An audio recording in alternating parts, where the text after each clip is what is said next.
Kita dulu kenal GBHN, kita kenal Pelita, Repelita. Dan sekarang nggak ada sama sekali. Nah ini gimana bangun negara hanya berdasarkan APBN?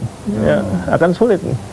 Nah, akhirnya utang kita juga meningkat. Oke. Artinya Partai Berkarya itu, Mas Tommy ini menjanjikan apa? Kan sudah banyak partai. Apalagi dulu Mas Tommy juga di Partai Golkar kita tahu. Kemudian Mas Tommy hengkang atau mendirikan partai sendiri apa? Karena kecewa dengan Golkar atau apa?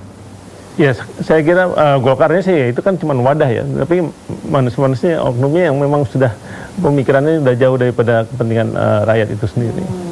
Karenanya kami tidak memaksakan itu untuk merebut, tapi kami mendirikan partai baru ini.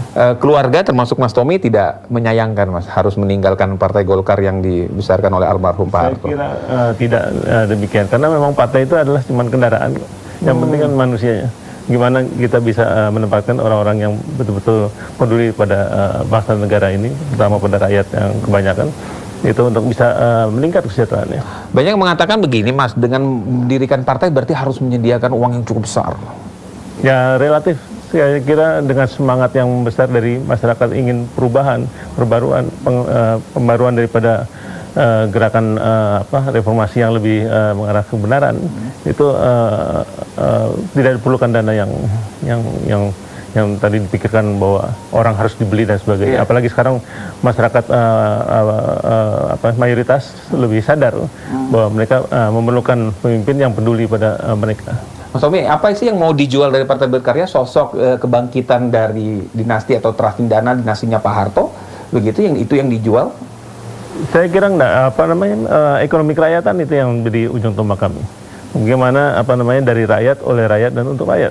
Gimana kita bisa mengembangkan ekonomi mereka sehingga mereka tuh bisa lebih menikmati daripada sekarang yang menikmati adalah kelompok pedagang yang tahu benar adalah minoritas saja.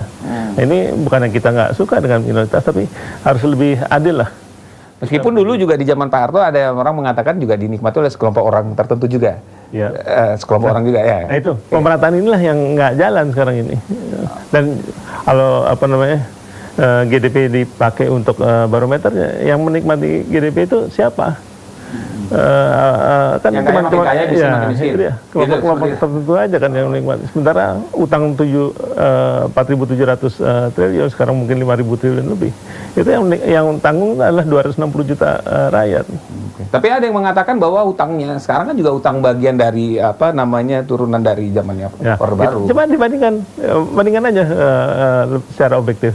Berapa utang Orde Baru? Ya tentu bertambah.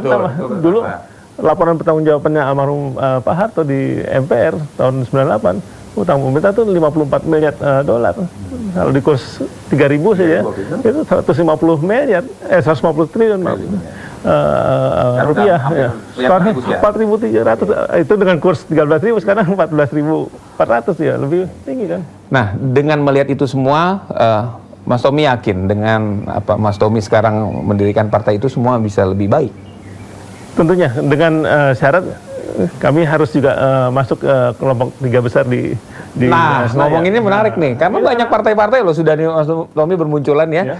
Kemudian paling tidak ada 3 partai baru lagi nih, yang dari sebelumnya, periode yang lalu, 5 tahun yang lalu. Sekarang targetnya Mas Tommy sendiri suara berapa? Suara partai? Saya telah menarikkan pada waktu Rapimnas saya dilantik, bahwa satu dapil, kita punya secara nasional itu 80 dapil daerah pemilihan. Satu dapil itu satu kursi, berarti ada 80 kursi.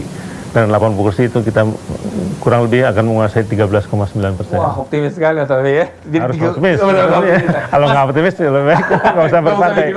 Mas sambil jalan lagi boleh ya? Oke, sambil ngobrol lagi. Kalau kita sampai dengan hari ini saja Mas ya, ada 2 calon katanya. Pak Jokowi, Pak Prabowo. Mas Tommy condong kemana? Saya kira jelas bahwa kami condong kepada yang pro pada rakyat. Dua-duanya pro rakyat Mas. Ya pro rakyat, tapi